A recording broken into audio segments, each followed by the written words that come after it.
والصلاة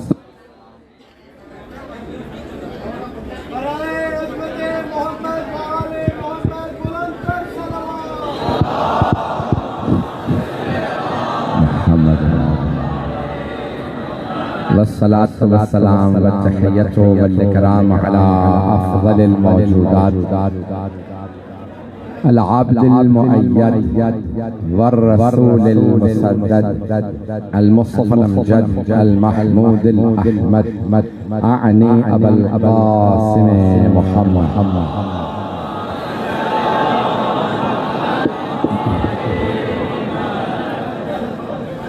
وعلى روحه ونفسه وصهره ووصيه سيد الأتقياء والأصفياء مولى الموالي إمام المتقين علي بن أبي طالب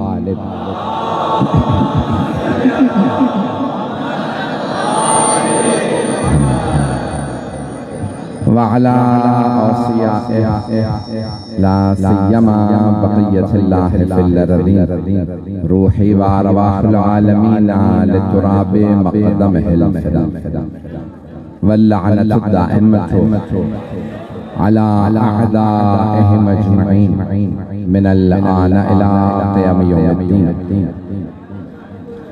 أما بعد فقد قال الله الحكيم في كتابه الكريم بسم الله الرحمن الرحيم إن هذا القرآن يهدي للتي هي أقوم صدق الله العلي العظيم صلوات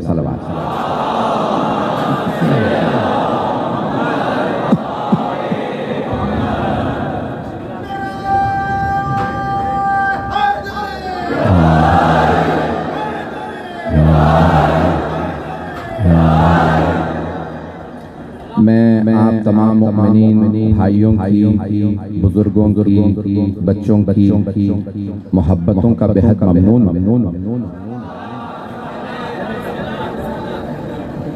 جب پچھلی بار آیا تھا تب بھی آپ نے بے انتہا محبت سے نوازا اور شاہ سے مجھے یاد ہے خدا غرق رحمت فرمائے. ابھی بھی میں دیکھ رہا ہوں کہ اس گرمی میں لوگ چھت پہ بھی بیٹھے ہیں دیواروں پہ کہیں جگہ نہیں ہے. جناب سیدہ آپ کا آنا قبول فرمائے. جب ایک اہل بیت کے غلام سے اتنی محبت تو دنیا کیوں نہیں سمجھتی ہم شیعہ اہل بیت سے کتنی محبت کریں.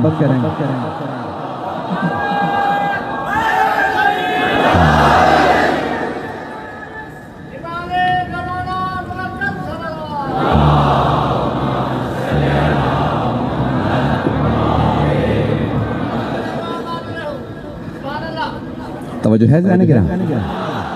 جب امام جعفر الصادق علیہ السلام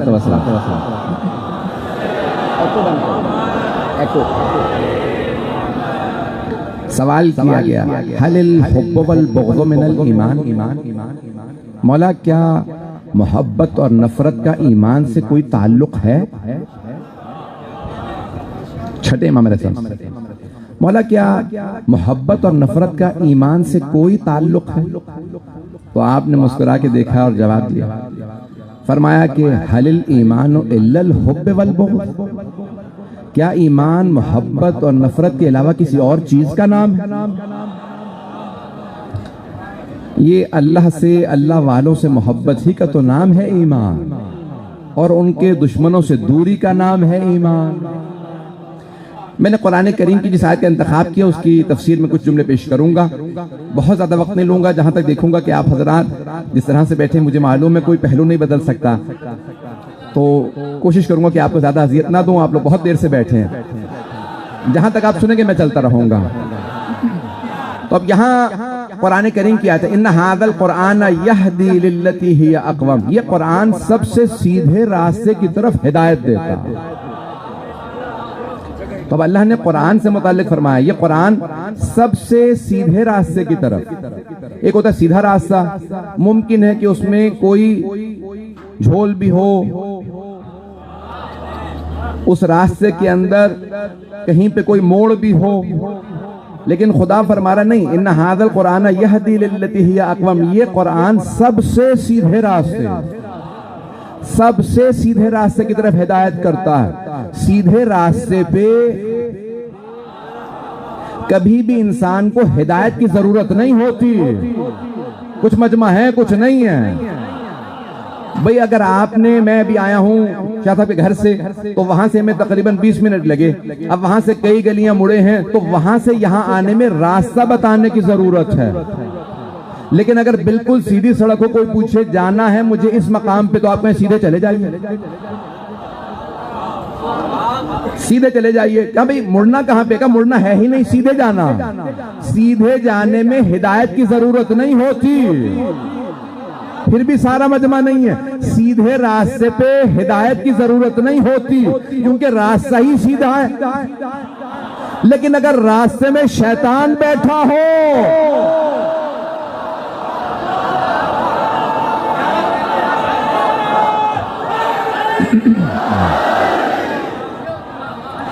لَأَقْعُدَنَّ فِي صِرَاطِكَ، میں تیرے سیدھے راستے کے درمیان بیٹھ جاؤں گا۔ اب عزیزان گرامی، سیدھے راستے پہ ہدایت کی ضرورت نہیں ہے، لیکن اگر کوئی شیطان بیٹھا ہو بار بار ہٹا دے راستے سے، اس شیطان سے بچانے کے لیے ہادی کی ضرورت ہے۔ اب شیطان مختلف اقسام میں آ سکتے ہیں، من الجنت والناس، جنوں میں سے بھی ہو سکتے ہیں، انسانوں میں سے بھی ہو سکتے ہیں۔ توجہ ہو، بہت محتاط انداز سے چل رہا ہوں، تو شیطان جنوں میں بھی ہو سکتے ہیں، انسانوں میں بھی ہو سکتے ہیں۔ اور پوچھیں کسی سے بھی کہ آپ گمراہ کیسے ہوئے؟ کبھی یہ گناہ میں نے کیا کیونکہ شیطان نے وسوسہ کر دیا تھا۔ یوسوس فی صدور الناس، دلوں میں وسوسہ کرتا ہے، سینے میں وسوسہ کرتا ہے۔ اچھا، شیطان دل میں وسوسہ کر کے گمراہ کر سکتا ہے، تو کیا ہادی بغیر نظر آئے ہدایت نہیں کر سکتا؟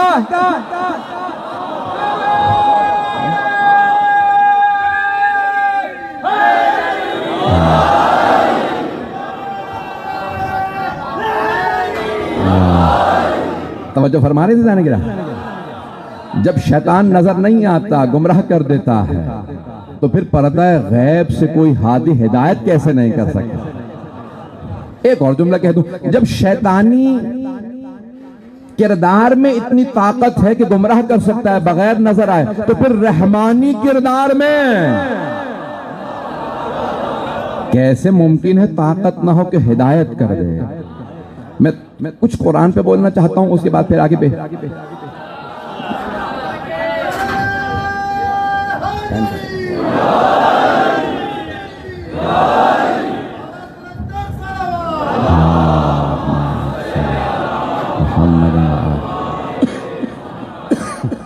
توجہ رہے گی جانے گرا؟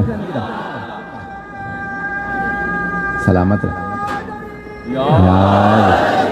سلامت رہیں، آباد رہیں، جہاں جہاں پہ سن رہے ہیں بی بی قبول فرمائیں۔ عزیزان گرامی، ہر زبان میں دو چیزیں ہوتی ہیں، نظم اور نثر۔ اگر مجھے سندھی زبان آتی ہوتی تو میں آپ کی زبان میں پیش کرتا اس بات کو۔ بات واضح ہو رہی ہے؟ نظم ہے اور نثر۔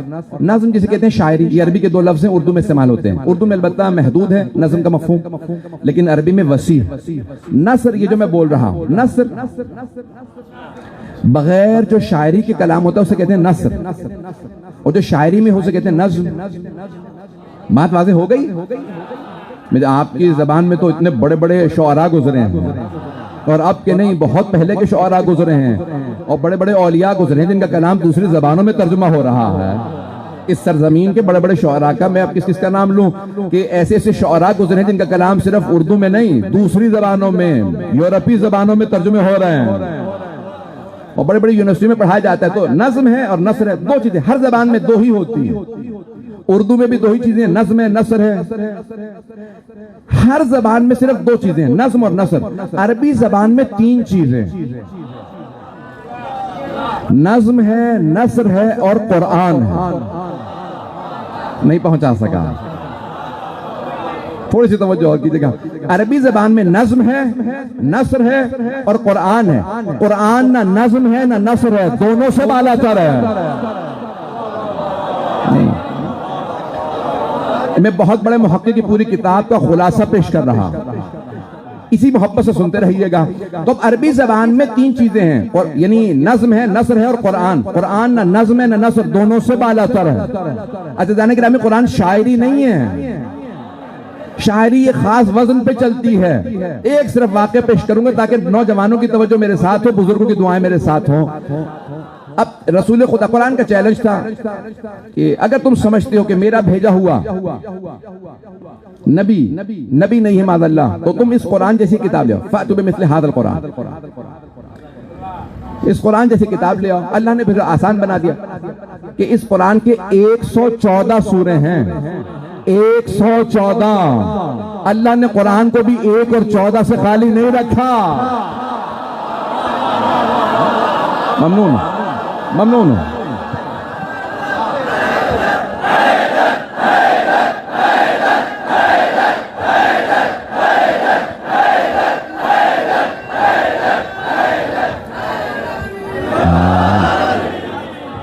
بھئی بہت پیارے انداز سے سن رہے ہیں. میری حیثیت سے زیادہ مجھے آپ محبت عطا فرما رہے ہیں. عزیزان گرامی، میں محبتوں کا ممنون ہوں. اب اللہ نے کہہ دیا کہ فَأْتُوا بِعَشْرِ سُوَرٍ مِّن مِثْلِهِ، قرآن کے سوروں جیسے 10 سورے بنا لو. 114 سورے صرف 10 سورے بنا لو. پھر اللہ نے اور آسان بنا، فَأْتُوا بِسُورَةٍ مِّن مِثْلِهِ وَادْعُوا شُهَدَاءَكُم مِّن دُونِ اللَّهِ، جسے چاہو مدد کے لیے بلا لو. قرآن کے سوروں جیسا ایک سورہ بنا لاؤ. تو اب رسول خدا نے کہا جاؤ جا کے سورہ کوثر جو سب سے مختصر سورہ ہے اسے لکھو. اور جہاں 7 معلقات کعبے میں لٹکے تھے، 7 بہترین شاعری کے قصیدے عرب شعراء کے، 7 کہتے ہیں 7 کو، 7 معلقات، 7 بہترین شعراء کے کلام خانہ کعبہ میں لٹکائے گئے تھے. اس سے بہتر اب تک کلام نہیں آیا. رسول خدا نے کہا جہاں 7 معلقات ہیں نا، سب سے بڑے شعراء کے سب سے اچھے کلام، اللہ کے کلام کا سب سے مختصر سورہ کوثر، وہاں پہ جاؤ جا کے لٹکا دو. عزیزان گرامی، کیوں یہ سورہ سب سے زیادہ اعجاز میں منفرد نہ ہو؟ جس بی بی کی شان میں آیا ہے.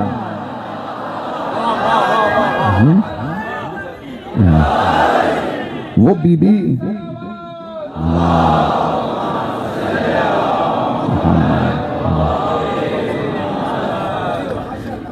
توجہ رہے گی میرے ساتھ؟ تو کہا وہ بی بی منفرد ہے تو یہ سورہ بھی منفرد.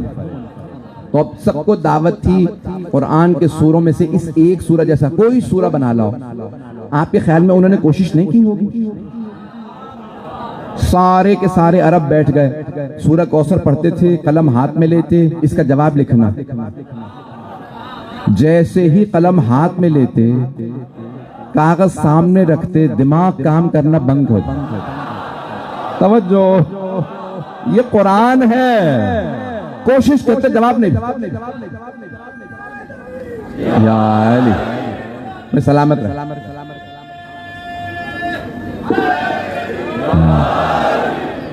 سب نے کوشش کی، اسی سے جواب نہیں بنتا ہے. اب ایک بہت بڑا شاعر تھا، اس کا نام تھا شعشع، شین عین شین عین، شعشع. وہ پورے سال کلام نہیں کرتا تھا. ایسا نہ ہو کہ عام لوگوں سے بولوں میری فصاحت و بلاغت کم ہو جائے. مکے میں ایک دن ایک میلہ لگتا تھا جہاں تمام عرب جمع ہوتے تھے، وہ وہاں اپنے قصیدے سناتا تھا. سال میں صرف ایک دن بولتا تھا. تو ہر روز عصر کے بعد اپنے گھر سے چہل قدمی کے لیے نکلتا. تمام شعراء اپنا اپنا کلام اس کے سامنے لاتے. ذرا میرا کلام پڑھ شعشع، اس میں غلطیاں نکال دے. وہ قلم نکالتا، صرف پڑھتا، کیونکہ بولتا نہیں تھا. میری فصاحت کم نہ ہو جائے. پڑھتا اور فوراً اس کے اوپر غلطیاں لکھ دیتا. توجہ رہے، پڑھتا غلطیاں لکھ دیتا. کسی نے کہا ذرا یہ سورہ کوثر اٹھاؤ شعشع کے پاس لے جاؤ. اس سے بڑا شاعر نہیں ہے. ایک مرتبہ ایک آدمی نے کہا شعشع اس کلام کی غلطیاں نکال. سارے شعراء کی غلطیاں نکالتا رہا. جیسے سورہ کوثر کو پڑھا، اس نے ایک مرتبہ سورہ کوثر کو پڑھا، قلم اٹھایا، سوچنے پہ مجبور ہوا غلطی نظر نہیں آ رہی. دوبارہ پڑھا.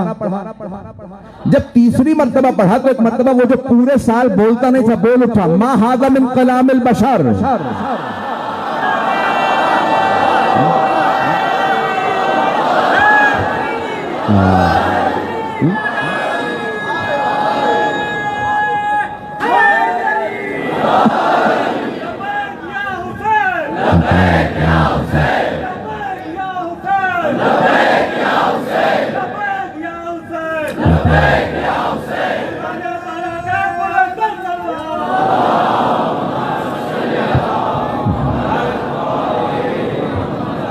توجہ فرمائی جانے کی نا.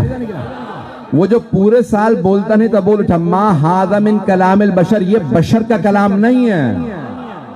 اب تک وہ کہہ رہے تھے کہ محمد خود بنا رہے ہیں. اب جیسے شاشا نے کہا یہ بشر کا کلام نہیں, یہ ما فوق البشر کا کلام ہے, یہ انسان کی صلاحیت سے بالا تر ہے.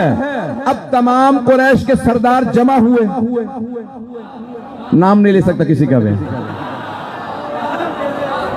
ان میں سے کچھ بعد میں مسلمان ہو گئے تھے. جس سردار کے گھر جمع ہوئے, سارے قریش کے سردار جمع ہوئے, کا کیا کیا جائے؟ شاشا نے ہاتھ اٹھا لیے. وہ کہتا ہے یہ محمد کا کلام نہیں ہے, یہ اللہ ہی کا کلام ہے. وہ ایمان نہیں لایا لیکن کہتا ہے میں یہ ایمان رکھتا ہوں یہ قرآن ہے, محمد کا کلام نہیں ہے.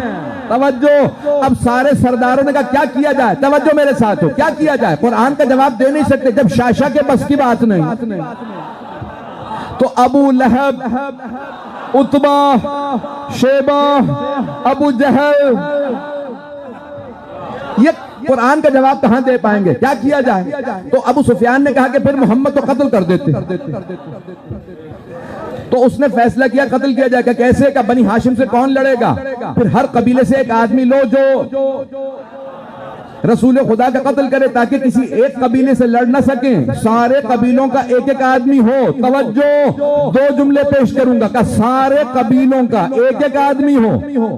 4 دن سے بیمار ہوں, طاقت نہیں ہے, پورا زور دے رہا ہوں. ایک مرتبہ اس نے کہا, ابو سفیان نے کہا کہ ہر قبیلے کا ایک ایک آدمی ہو. 40 قبیلوں سے افراد گئے. اب پتہ چلا یہ الائیڈ فورسز بنانا, اتحادی فوجیں بنانا نیا کام نہیں ہے. پہنچ رہی ہے نہیں؟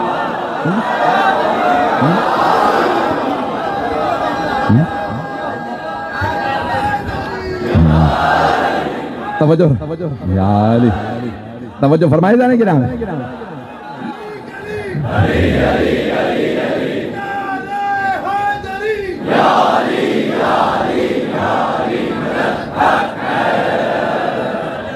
اتحادی فوجیں بنانا نیا کام نہیں ہے. تو ایک مرتبہ کا ہر قبیلے سے ایک آدمی ہے. عزیزان گرامی, اب یہاں سرور کائنات نے فرمایا کہ نہیں میں ہجرت کروں گا, مجھے تفصیل میں نہیں جانا. اب انہوں نے فیصلہ کیا قتل کر دیا جائے. کیوں؟ ہمارے پاس قرآن کا جواب نہیں. تو ایک بات واضح ہو گئی, جب علم کا جواب علم سے نہ ہو تو دہشت گردی کی جاتی ہے.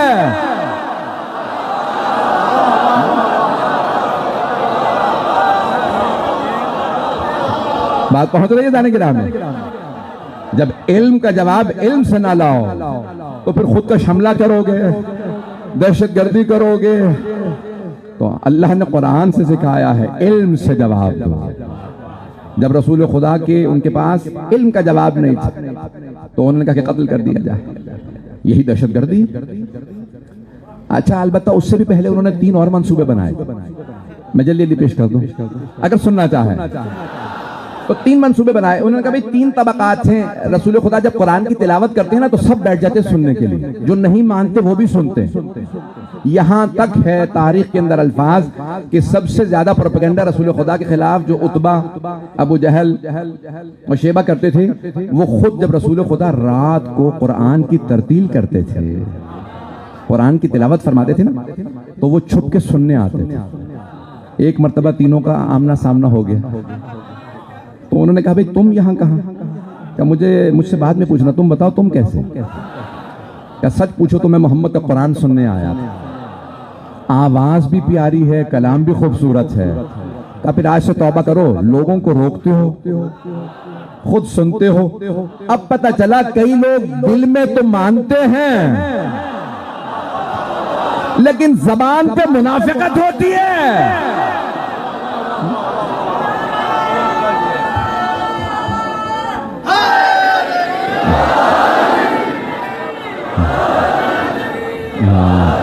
بات پہنچ رہی جانے کے نام. تو اب انہوں نے کہا کہ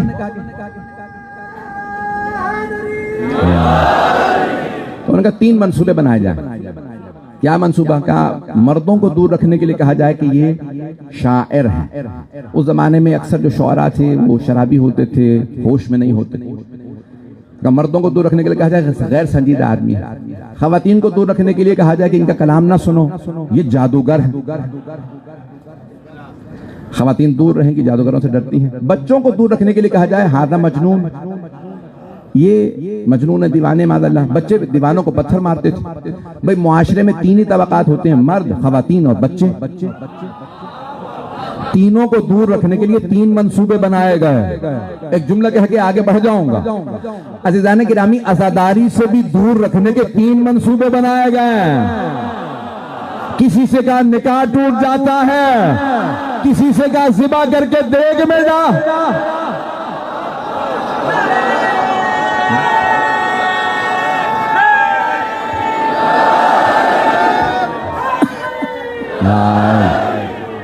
توجہ فرمائیے جانے گرام. تو اب سرور کائنات کے خلاف 3 منصوبے بنائے گئے، لیکن حبیب خدا رسول خدا محمد مصطفیٰ صلی اللہ علیہ وسلم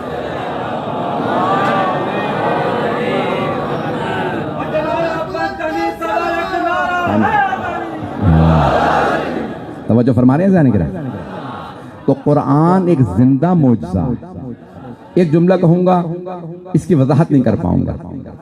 اگر پہنچ گیا جملہ تو پہنچ گیا. قرآن کو کبھی دوسری کتابوں کی طرح سے کاغذ اور سیاہی نہ سمجھیے.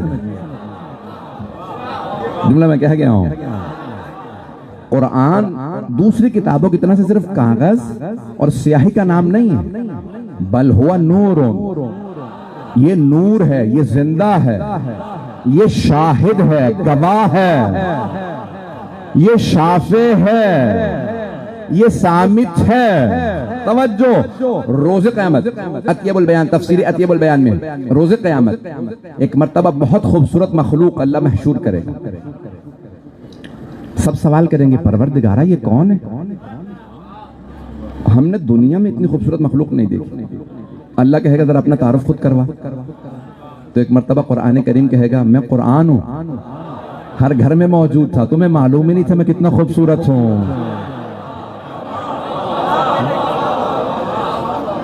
ایک مرتبہ قرآن مجسم ہو کے سامنے آئے گا جو نور ہے. عزیزان گرامی، میں آپ کو سادہ الفاظ میں آپ کی زبان میں سمجھا دوں. اگر قرآن کو مجسم دیکھنا ہے تو محمد و آل محمد کو دیکھ لیں. محمد و آل محمد کو لکھا ہوا دیکھنا ہے تو قرآن دیکھ لیں. قرآن بھی معجزہ ہے، محمد و آل محمد بھی معجزہ ہے. نہ قرآن کا کوئی جواب ہے، نہ محمد و آل محمد کا کوئی جواب ہے.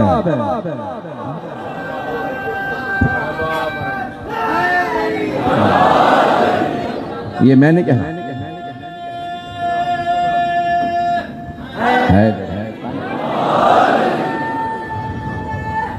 حیدری.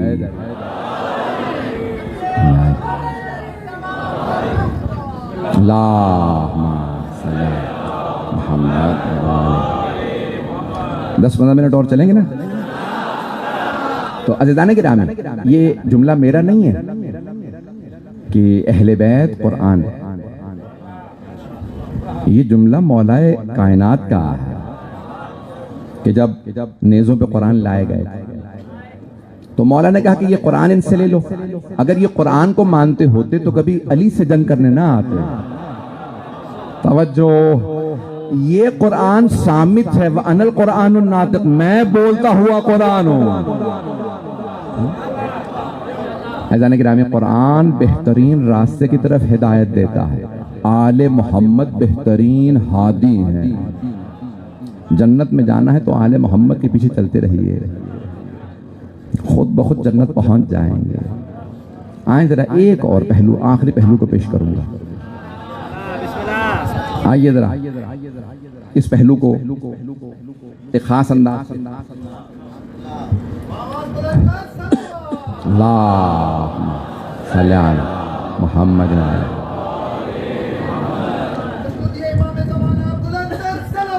اللہم صلی علی محمد وآلہ. توجہ رہے گی میرے ساتھ؟ میں ممنون ہوں آپ کی محبتوں کا، جس پیارے انداز سے آپ نے سن دیا میں پوری زندگی یاد رکھوں گا. عزیزان گرامی، قرآن کریم بہترین کتاب ہے، آل محمد بہترین مخلوق خدا. قرآن زندہ معجزہ ہے، آل محمد بھی زندہ معجزہ ہے. ہم مردوں سے مدد مانگنا بدعت سمجھتے ہیں. توجہ، سارے مجلوں کو بات نہیں پہنچا سکا. ہم مردوں سے مدد مانگنا بدعت سمجھتے ہیں. مولا نے فرمایا جو ہماری زیارت کے لیے آئے اسے بتا دو مردہ سمجھ کے زیارت نہ کرے.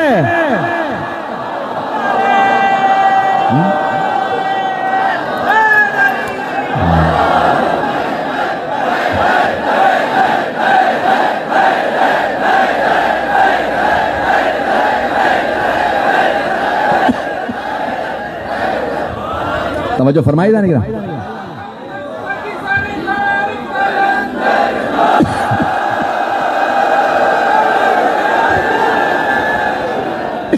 توجہ ہے نا؟ مولا نے خود فرمایا خبردار جو ہماری زیارت کے لیے اسے بتا دینا ہمیں مردہ سمجھ کے زیارت نہ کرے. اس کی زیارت قبول ہی نہیں ہے جو ہمیں مردہ سمجھ کے زیارت کرے. ہمیں زندہ سمجھ کے زیارت کرنا. اب حبیب خدا رسول خدا کی حدیث کو پیش کر دو.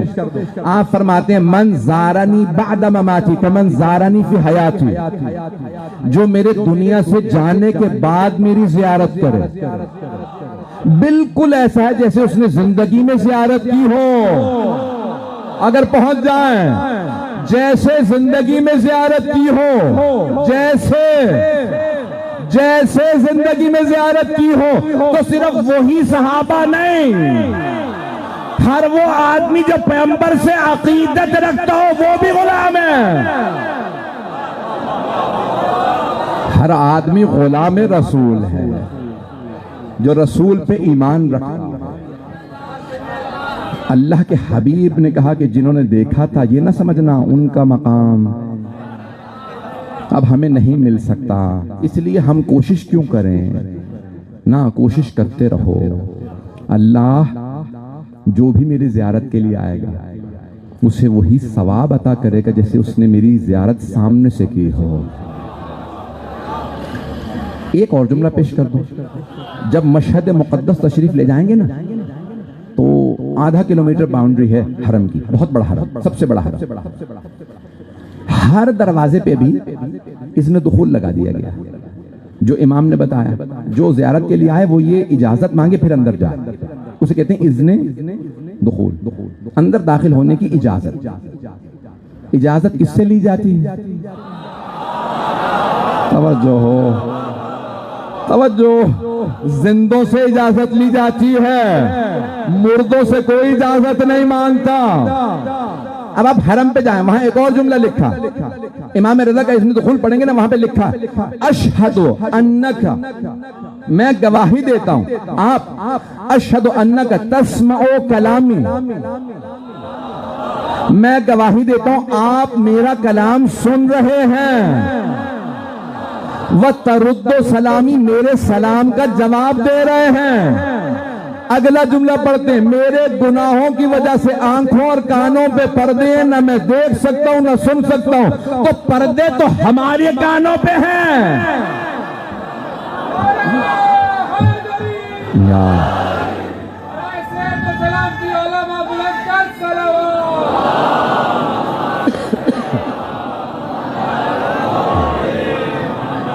توجہ فرمائے جانے گے نا. تو یہ قرآن ناطق زندہ ہے. آپ جاتے ہیں تو آپ کہتے ہیں یہاں صرف ایک دو باتیں مجھے پیش کرنا، اس کے بعد ہے تھوڑا سا وقت ہے ابھی، دو باتیں پیش کرنا چاہتا ہوں. ایک کہ شیخ محسن قراتی ایک عالم دین ہے بہت بڑے، تو کہنے لگے میں جنت البقیع میں کھڑا تھا، تو ابا قبا میں تھا، قلم لگا تھا، تو کسی نے آ کے قلم نکالا اور زمین پہ پھینک دیا، کہا یہ تم قبروں کی زیارت کرنے آئے ہو، ان سے مدد مانگتے ہو، اگر یہ مدد کر سکتے ہیں تو میں نے تمہارا قلم زمین پہ پھینکا، ذرا بلاؤ اپنے امام کو، کہو ہے حسن مجتبیٰ میرا قلم اٹھا کے دے دے، اگر مدد کر سکتے ہیں تو قلم اٹھا دیں گے۔ تو آقا محسن قراتی کہتے ہیں میں نے کہا اگر تیری دلیل کو مان لوں تو پھر تو خدا بھی مدد نہیں کر سکتا۔ نہیں لوگ ہے یا نہیں، توجہ ہے؟ اگر تو کہتا ہے کہ میں امام سے کہوں قلم اٹھا کے دے، تو ذرا اللہ سے کہ قلم اٹھا کے دے دے۔ یہ ان کاموں کے لیے نہیں بنے کہ تمہارے قلم اٹھا کے دے، یہ بڑے بڑے کام ہوتے ہیں تو کہتے ہیں پروردگارہ سن لے، بات پہنچ رہی ہے جانے گرا، پروردگارہ اس نے مانگا ہے مجھے وسیلہ قرار دیا، تو آپ اسی لیے دعائے توسل میں بھی بول یا وجیہن عند اللہ۔ آپ کسی کے پاس جائیں نا سفارش کے لیے تو کہتے ہیں خود جاؤں گا تو نہیں مانے گا، کسی ایسے کو لے جاؤں جسے مانتا ہو، بات پہنچ گئی ہے؟ تو اب ہماری تو اللہ کے سامنے آبرو نہیں ہے تو ہم کہتے ہیں کسے پیش کریں، تو ہمیں پتہ ہے محمد و آل محمد سے زیادہ کسی کی آبرو نہیں ہے، اسی لیے پیش کرتے ہیں۔ عزیزان گرامی، کون ہے اہل بیت؟ ہم کیوں احترام کرتے ہیں ان کے ماننے والوں کا، ان کے صحابہ کا، ان کے اصحاب کا کیوں احترام کرتے ہیں؟ کیونکہ انہوں نے ان کے فرمان پہ عمل کیا۔ توجہ، صحابہ رسول کا بھی احترام اسی لیے ہے کہ انہوں نے رسول خدا کی بات کو مانا، قرآن پہ عمل کیا۔ اہل بیت کے بھی اصحاب کا اسی لیے احترام ہے کہ انہوں نے اطاعت کی، فرما برداری کی، ہے ایسا یا نہیں؟ توجہ میرے ساتھ، گھبرا کے نہ سنیے، بس یہ آخری بات پیش کرو اسی پہ تمام۔ قرآن میں آیت آئی اقیم الصلاۃ، نماز قائم کرو، تو صحابہ نے نماز پڑھی، یا ایھا الذین آمنوا کتب علیکم الصیام، پوری آیات نہیں پڑھوں گا، یاد ہیں، وقت نہیں۔ اے ایمان والو تم پہ روزے لکھ دیے گئے ہیں جس طرح سے تمہارے سے گزشتہ امتوں پہ روزے فرض کیے گئے تھے، کما کتب علی الذین من قبل۔ عزیزان گرامی، اللہ نے قرآن میں آیات نازل کی، روزہ رکھو، صحابہ نے روزہ رکھا۔ وَلِلَّهِ عَلَى النَّاسِ حِجُّ الْبَيْتِ مَنِ اسْتَطَاعَ إِلَيْهِ سَبِيلًا، اللہ کے گھر کا حج فرض ہے ان پہ جن کے پاس استطاعت ہو۔ صحابہ حج پہ چلے گئے، اللہ نے کہا زکوٰۃ ادا کرو، وآتوا الزکاۃ، زکوٰۃ ادا کرو، صحابہ نے زکوٰۃ دی، اللہ نے کہا خمس نکالو، انہوں نے خمس ادا کیا، اللہ نے کہا جہاد پہ جاؤ، وہ جہاد پہ گئے۔ توجہ، اللہ نے کہا ہجرت کرو، انہوں نے ہجرت کی۔ امر بالمعروف کرو، انہوں نے امر بالمعروف کیا۔ اللہ نے کہا نہیں انل منکر کرو، انہوں نے نہیں انل منکر کیا، تو وہ عمل کرتے رہے، آیتوں کے انتظار میں رہتے تھے، آیتوں کے، آیت آئے تو ہم عمل کریں۔ صحابہ آیتوں کے انتظار میں رہتے تھے، آیتیں آل محمد کے انتظار میں رہتی تھیں۔ علی حالت رکوع میں زکوٰۃ دے تو میں آؤں، توجہ،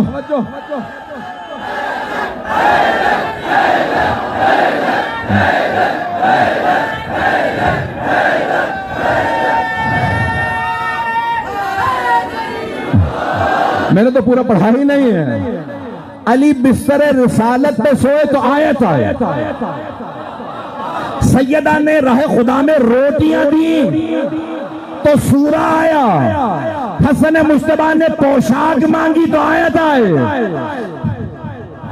حسین پشت پہ سوار ہوئے، علی نے خیبر کا در اٹھایا، وَيُعَذِّبُهُمُ اللَّهُ بِأَيْدِيكُمْ، اللہ اپنے دشمنوں پہ تمہارے ہاتھوں سے۔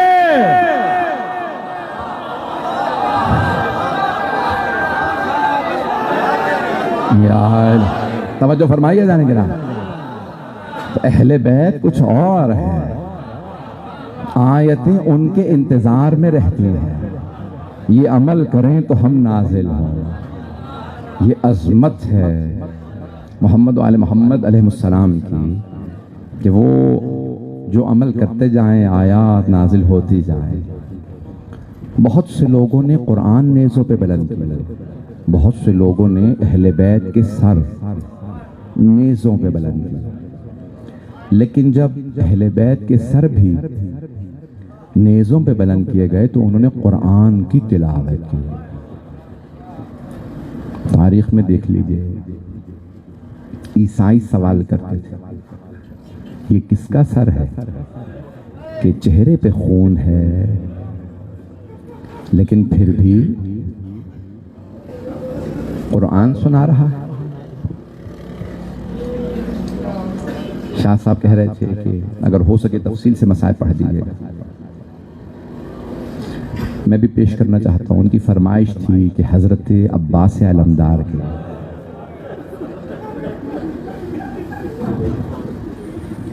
کچھ مومنین تو نام آتے ہی غازی عباس کا، شاید آپ نے یہ روایت پہلے نہ سنی ہو، شاید سنی ہو۔ روضۃ الشہداء میں ہے، مسلم میں گچکار، دیواریں لیپ کرنے والا گچکار کہتا ہے۔ کوفے میں اس کا نام تھا مسلم، دیواروں پہ لیپ کر رہا تھا، اچانک اس نے محسوس کیا کہ لوگ پتھر مار رہے ہیں، کچھ قیدی بیویاں آ رہی ہیں۔ اس نے ایک مرتبہ اپنا مزدوری کا کام چھوڑا، دوڑتا ہوا کہ دیکھنے کیا ہو رہا ہے۔ آکے دیکھا کہ ایک مرد ہے، گلے میں طوق ہے، ہاتھوں میں ہتھکڑیاں ہیں، پاؤں میں بیڑیاں، کچھ بیویاں ہیں، بچے ہیں۔ میرے بعض بزرگ شاید برداشت نہ کر پائے۔ اب وہ مسلم گچکار کہتا ہے میں نے دیکھا کہ نیزیں ہیں، نیزوں پہ سر بلند ہے، اگر دیکھ سکے تو میری طرف ضرور دیکھیے گا۔ کہ سارے سر نیزوں پہ بلند تھے، ایک سر گھوڑے کی گردن میں لٹکا ہوا۔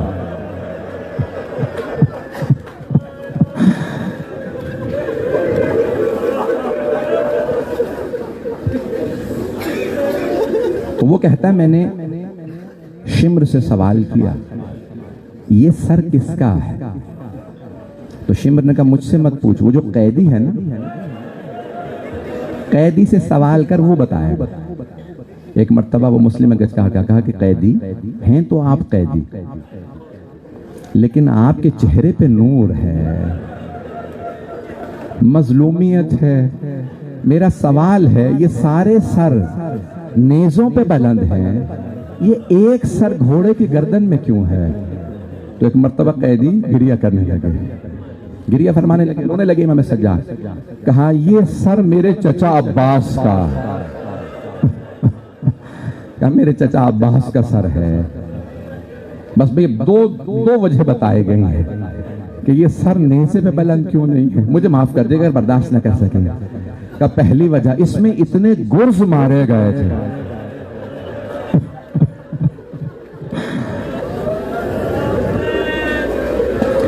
اور دوسری وجہ یہ جب بھی یہ نیزے پہ بلند کرنا چاہتے تھے سر نیزے پہ نہیں جاتا تھا۔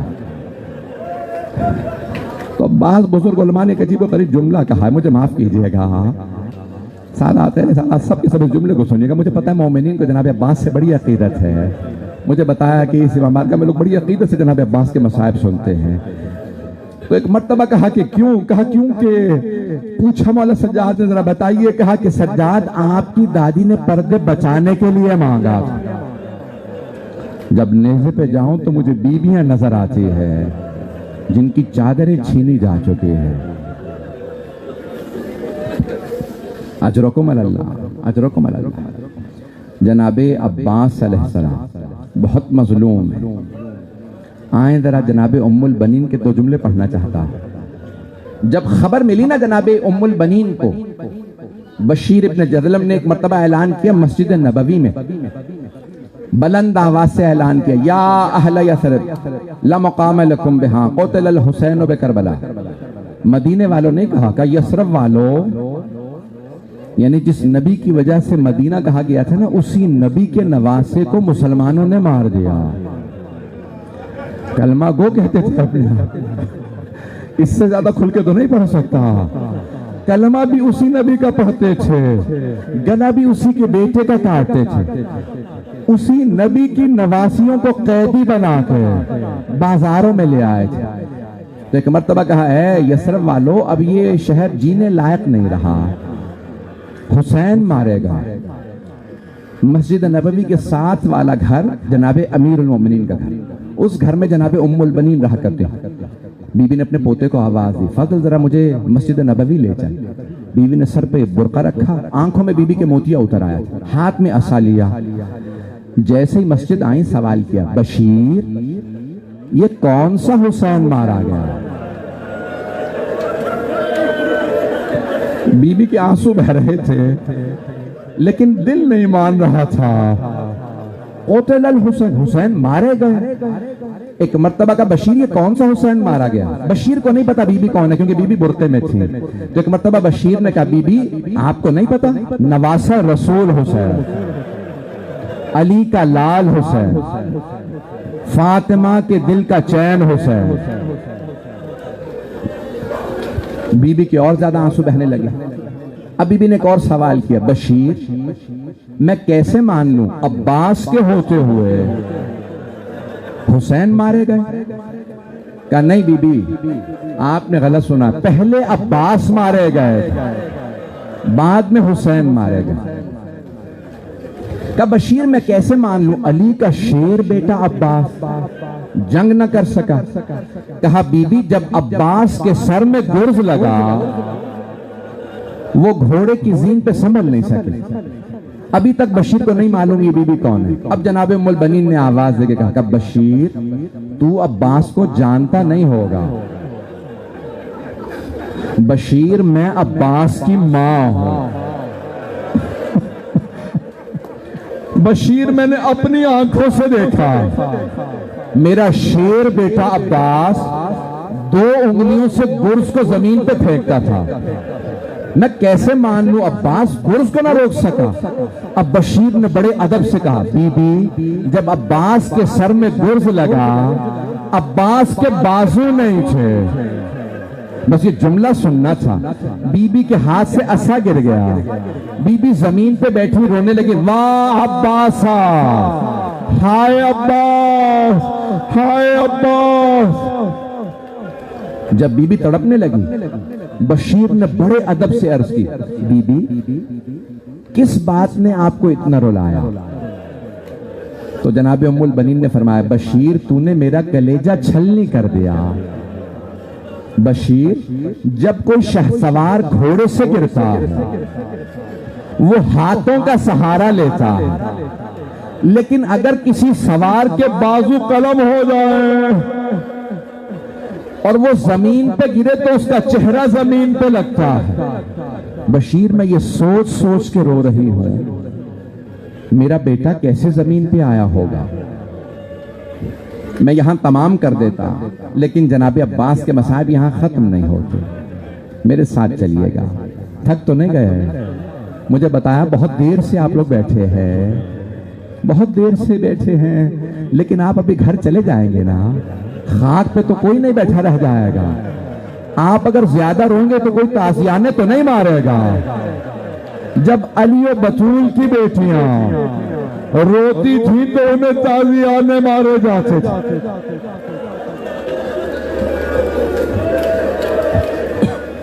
بس بھی ایک مرتبہ جناب ام البنین نے فرمایا فضل ذرا مجھے جنت البقیع لے چل۔ یہ ایک مقام پہ اشارہ کیا، آئیں ایک قبر کی پائنتی میں بیٹھ گئے۔ ایک بہت بزرگ عالم دین سے جملہ پیش کر رہا ہوں۔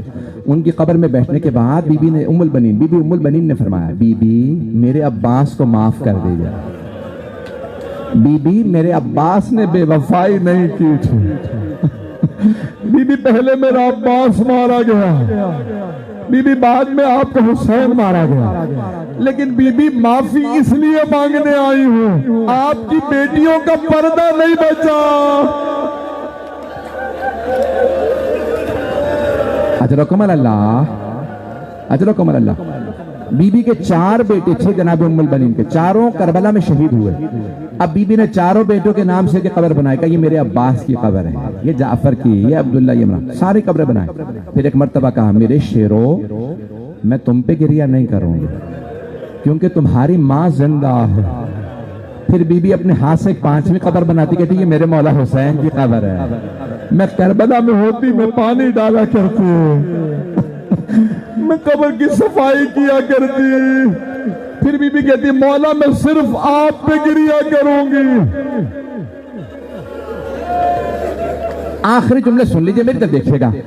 بی بی ہر روز صبح جاتی جنت البقیع اور مرثیہ پڑھا کرتی تھی۔ شیخ عباس قمی نے بی بی کے مرثیے کے جملے لکھے، جانتے کیا مرثیہ کرتی؟ او کربلا سے آنے والوں، مجھے اتنا بتا دو، کیا ابھی بھی فرات پہ پہرے ہیں یا قبروں پہ پانی ڈال دیا گیا؟ اے کربلا سے آنے والوں مجھے اتنا بتاؤ، جب میرا شیر بیٹا عباس گھوڑے سے گرا، اس نے کس چیز کا سہارا لیا؟ آج رکو من اللہ، بس بھئی میں نے کتاب میں دیکھا ہے کہ مروان نے بی بی ام البنین کو زہر دلوا دیا تھا۔ کیوں؟ بی بی اتنا مرثیہ پڑھتی کہ مدینے کا ہر آدمی روتا تھا۔ ایک دن کسی نے پوچھا کیا بات ہے، یہ کون بزرگ خاتون ہیں جو جب مرثیہ پڑھتی ہیں تو سب روتے ہیں؟ کہا اس بی بی کو عباس کا بڑا درد ہے۔ جب جناب زینب کے پاس آئی نا روضہ رسول پہ جناب ام البنین، تو جناب ام البنین نے فرمایا بی بی میں آپ کو مولا حسین کا پرسہ دینے آئے۔ تو جناب ام البنین سے جناب زینب کبریٰ سلام اللہ علیہ نے فرمایا کہ اماں میں آپ کو عباس کا پرسہ دیتی۔ تو جناب ام البنین رونے لگی، کہ بی بی مجھے کوئی عباس کا پرسہ نہ دے، مجھے صرف میرے مولا حسین کا پرسہ دے، میرے سارے بیٹے حسین پہ قربان۔ الا لعنت اللہ علی القوم الظالمین۔ 2 منٹ۔ وَسَيَعْلَمُ الَّذِينَ ظَلَمُوا أَيَّ مُنْقَلِبٍ يَنْقَلِبُونَ۔ بس بھئی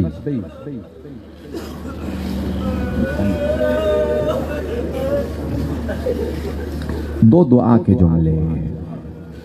شاہ صاحب نے یہ بھی کہا تھا اگر حضرت علی اصغر کے بھی 2 جملے پڑھتوں، حرملا تو نے ایسے بچے کو تیر مارا جس بچے کو یہی پتہ نہیں تھا کہ جب تیر لگتا ہے تو رونا چاہیے یا ہنسنا چاہیے۔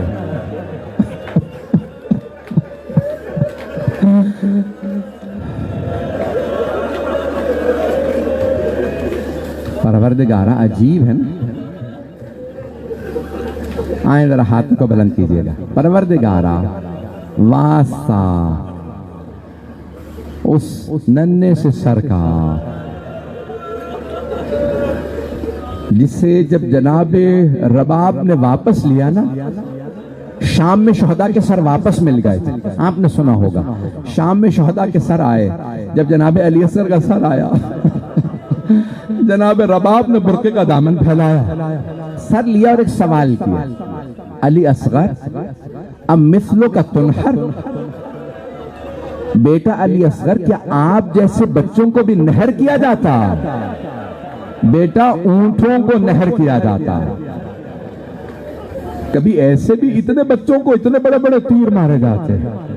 پروردگارہ واسطہ اس تڑپتی ماں کا، جتنے بھی مومن و مومنات موجود ہیں سب کی پریشانیاں دور فرما، بانیان مجلس کی توفیقات میں اضافہ فرما، پروردگارہ ان کے مرحوم والد کے درجات بلند فرما۔ ہاتھوں کو بلند کیجئے گا، جمعے کا دن ہے، عصر کا وقت